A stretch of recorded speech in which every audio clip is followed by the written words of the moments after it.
यहाँ वाला बागे देखो जहाँ चली थी गोलियां, ये मत पूछो किसने खेली यहाँ खून की होलियां। एक तरफ बंदूकें दंदन एक तरफ थी टोलियां, यहाँ लगा दी बहनों ने भी बाजी अपनी जान की। इस धरती पर तिलक करो ये धरती है बलिदान की। वंदे मातरम, वंदे मातरम, वंदे मातरम, वंदे मातरम।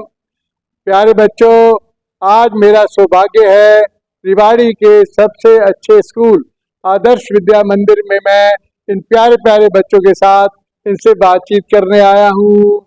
आपसे बातचीत करने नहीं आया, मैं आपसे बहुत कुछ सीखने आया हूँ। हमारे आदरणीय श्याम चपड़ा जी जो स्कूल के प्रेसिडेंट है, वो क्या बताते हैं, इस स्कूल के बच्चों को हम हमेशा देशभक्ति के अच्छे अच्छे संस्कार देते हैं। स्कूल के बच्चे हमेशा वंदे मातरम और भारत माता की जय बड़े उत्साह से बोलते हैं। स्कूल की प्रिंसिपल मैडम और टीचर मैडम इन बच्चों को हमेशा अच्छी अच्छी बातें सिखाती और बताती हैं। अपनी टीचर मैडम और प्रिंसिपल मैडम के लिए तालियां। एक बार उत्साह पूर्वक बोलेंगे, भारत माता की। अब मैं आपको एक बच्चे की सच्ची घटना बताता हूँ। महाराणा प्रताप का नाम किस किसने सुना है, हाथ खड़ा करो। महाराणा प्रताप का जब हम चित्र देखते हैं ना, ऐसी बड़ी बड़ी मूछे, चेतक घोड़े पर सवार और यूं करके घोड़े की नकेल पकड़ी हुई, टाप पकड़ी हुई और एक हाथ में भाला। कहते हैं उनका भाला 80 किलो का था। और ऐसा कहते हैं कि अकबर जो उस समय का मुगल बादशाह था, वो भी महाराणा प्रताप का नाम सुनते हुए ना, जब भी महाराणा प्रताप का नाम सुनता था उसके शरीर से पसीने छूट जाते थे, इतने वीर थे महाराणा प्रताप। वो महाराणा प्रताप जिस समय अकबर के सामने उन्होंने उनका युद्ध हुआ, तो पहला युद्ध हुआ तो उसमें महाराणा प्रताप को उसमें अपना अपने सैनिकों को बचाकर अपने आप को छुपाना पड़ा, क्योंकि अकबर की बहुत विशाल सेना थी। महाराणा प्रताप अपने महल के आसपास जो भी जंगल थे वहां पर आकर वो छुप गए। अब मुगलों के सैनिक निरंतर बड़ी संख्या में महाराणा प्रताप को ढूंढने के लिए 24 घंटे दौड़ते रहते थे, कभी घोड़ों पर, कभी पैदल, कभी वैसे कभी वैसे। उनको ये तो पता लग गया था कि इस जंगल है जो घना जंगल, इसमें कहीं महाराणा प्रताप अपने कुछ सैनिकों के साथ छुपे हुए हैं। अब मैं आपको बताता हूँ मजेदार बात। एक 10 वर्ष का बालक था, उसका नाम था महावीर सिंह, राजपूत था। जब वो जन्म लिया तो उसको उसके उसके समय के गुरुजनों ने उसके हाथ को देखा तो क्या बताया, ये बच्चा तो बहुत वीर रहेगा।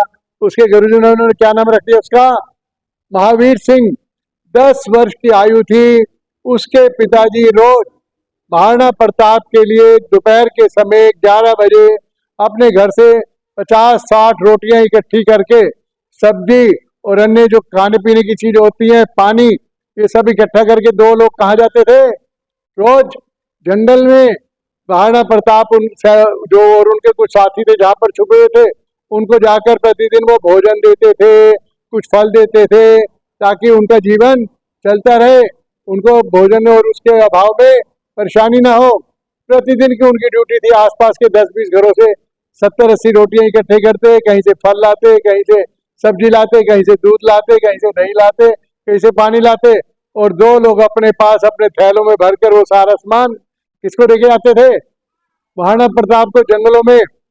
एक दिन उसके पिताजी की तबीयत खराब हो गई, रात को सोए तो उनको तेज बुखार हो गया, और उनके जो साथी थे उनके भी पैर में चोट लग गई। और दूसरे दिन 11 बजे तो ये साधन बन गया कि दोनों में से कोई भी जाने लायक नहीं है, लेकिन उनको भोजन तो पहुंचाना जरूरी था। अब उनका बेटा जो 10 वर्ष का था महावीर, उसका पड़ोस में एक दोस्त था, उसकी आयु 8 वर्ष थी, उसका नाम था संग्राम सिंह। दोनों बच्चों ने सोचा कि महाराणा प्रताप जो हमारे देश और धर्म के लिए इतनी बड़ी लड़ाई लड़ रहे हैं, हमारा क्या कर्तव्य बनता है, हम अपने राजा के लिए उनका भोजन हम भी समय पर पहुंचाए। महावीर और संग्राम ने आगे बढ़कर कहा कि आओ हम सब मिलकर क्या करते हैं, आज का भोजन हम पहुंचाएंगे। आज का भोजन 10 साल और 8 साल के बच्चे बोले आज का भोजन हम पहुंचाएंगे, और हम पहुंचा सकते हैं, हमारे को अपने आप पर इतना आत्मविश्वास है। 10 साल के और 8 साल के बच्चे रोटी, पोटली, पानी भी है उसमें, कुछ फल भी है, अन्य कोई दूसरी जो जरूरी चीजें वो भी है। भारे भारे थैले लेकर अपने घर से कहाँ निकल पड़े? जंगल की ओर। जब रास्ते में मुगलों के सैनिकों ने देखा ये दो बच्चे जंगल में जा रहे हैं और इनके ऊपर इतना बड़ा सामान रखा हुआ है, ये जरूर महाराणा प्रताप से जाकर मिलेंगे। उन्होंने दबे पांव उनका पीछा करना शुरू किया। अब जब उन्होंने पीछे मुड़कर देखा तो क्या देखा अपने पीछे? मुगलों के सैनिक उनका पीछा कर रहे थे। अब वो दोनों बच्चे 8 साल और 10 साल के उस जंगल में तेज गति से दौड़ने लगे ताकि वो उनको उनसे बच सके, उनसे दूर जा सके। लेकिन मुगलों के सैनिक निरंतर उनके पीछे दौड़ते रहे। अब वो दौड़ते दौड़ते दौड़ते, जब बच्चों की तो एक स्पीड होती है ना, लिमिट होती है, तो जब पीछे से उन सैनिकों ने देखा कि ये रुक नहीं रहे तो उन्होंने उनको तीर कमान से उन पर प्रहार करना शुरू किया। महावीर जो था 10 वर्ष का, उसकी गर्दन पर तीर लगा। संग्राम था, उसके पाँव में 2-3 बार तीर लगे, उसकी लातों में, लेकिन वो निरंतर दौड़ते ही रहे। रास्ते में जब संग्राम मूर्छित होकर गिर गया, जब उसके ऊपर बहुत से तीर लग चुके थे, तो महावीर ने उसके हिस्से का भी भोजन उठाकर, अपनी 4 थैले उठाकर एक छोटी सी एक जो थी ना चट्टान, उसके पीछे छुपकर धीरे धीरे वो महाराणा प्रताप के कक्ष की ओर निकल रेंग रेंग कर चलने लगा। अब मुगलों के सैनिक को एक बच्चा तो मिल गया, लेकिन दूसरा बच्चा तो कौन था? क्या नाम था उसका? महावीर। वो उनकी आंखों से ओझल हो गया, नहीं दिखाई दिया। लेकिन अब ध्यान से सुनना, महावीर जिस समय महाराणा प्रताप तक दोनों थैले भोजन के, दूध के और पानी के लेकर पहुंचा, तब तक वो पूरी तरह से घायल हो चुका था। तब तक वो पूरी तरह से घायल हो चुका था। जिस समय महाराणा प्रताप के समक्ष पहुंचे, उन्होंने महाराणा प्रताप को नमन किया। हे महाराणा जी, आपके लिए भोजन ये लाया हूं, कृपया ग्रहण करें। अब महाराणा प्रताप ने देखा तो उसकी गर्दन से भी खून निकल रहा है, उसकी कमर से भी खून निकल रहा है, उसकी लातों में से भी कई तरह के तीर लगे हुए हैं। महाराणा प्रताप ने तुरंत उसको अपने गोद में लेकर उसके तीर निकाले, उनकी मरहम पट्टी की कोशिश की, लेकिन वो बच्चा नहीं बच पाया। देश के लिए वो शहीद हो गया। महाराणा प्रताप और उनके जो 15-20 साथी थे, उन्होंने उस महावीर की शपथ ली कि आज महावीर के बलिदान ने, इस बालक के बलिदान ने हमें ये समझा दिया है कि हम अब भारत माता की लड़ाई, आजादी की लड़ाई में, अब अपनी मातृभूमि की आजादी की लड़ाई में हम कल के संग्राम में मुगलों के दांत खट्टा करेंगे।